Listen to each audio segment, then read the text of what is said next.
बताऊंगा cell throughput के बारे में। तो चलिए शुरू करते हैं। सेल थ्रूपुट को दूसरे टर्म्स में हम बोल सकते हैं एवरेज सेल थ्रूपुट भी हम बोल सकते हैं इसको। सिंपल टर्म्स में देखें, सिंपल टर्म्स में यदि हम देखें तो यह जो सेल थ्रूपुट होता है वो होता है sum of average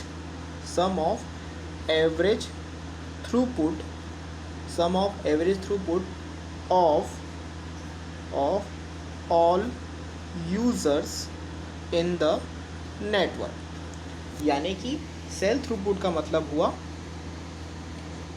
some of average throughput of all the users in the network. यानी कि नेटवर्क में जितने भी यूज़र्स हैं उनका जो एवरेज थ्रूपुट का सम होगा वो कहलाएगा आपका सेल थ्रूपुट।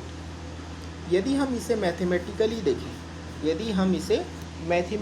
देखें, यानी कि सेल थ्रूपुट को यदि हम मैथमेटिकली देख लें तो ये होगा average cell throughput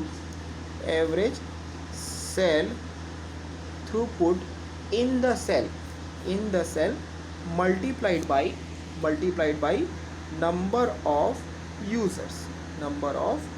users.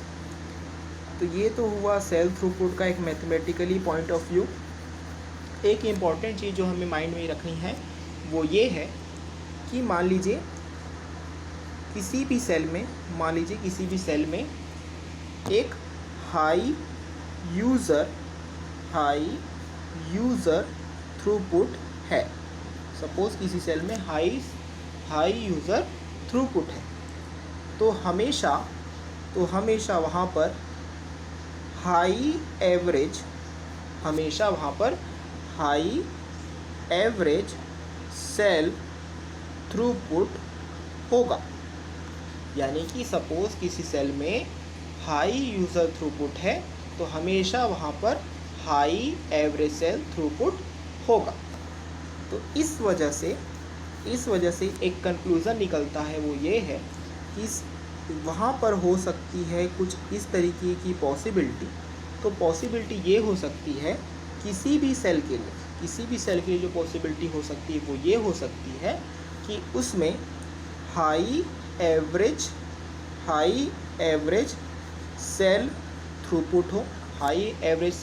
Throughput हो और बहुत ही ज़्यादा लो, यानी कि very low average user throughput उसमें हो सकता है।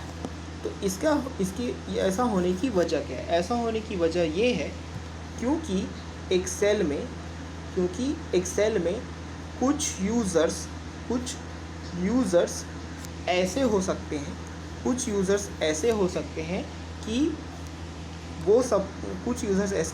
हैं जो कि बहुत ही बढ़िया एक्सीलेंट आरएफ कंडीशन का मतलब होता है यहाँ पर रेडियो फ्रिक्वेंसी कंडीशंस हो सकते हैं। हो सकता है कुछ यूज़र्स को बहुत ही एक्सीलेंट रेडियो फ्रिक्वेंसी सिग्नल मिल रहा हो, लेकिन कुछ यूज़र्स ऐसे भी हो सकते हैं जिन्हें पुअर आरएफ कवरेज मिले। यानी कि कुछ यूज़र्स ऐसे हो सकते हैं जिन्हें रेडियो फ्रिक्वेंसी का जो सिग्नल है वो काफ़ी ज़्यादा कमज़ोर मिले, काफ़ी ज़्यादा ख़राब मिले। ठीक है, ऐसा पॉसिबल है एक सेल में। यदि सपोज़ हम यूज़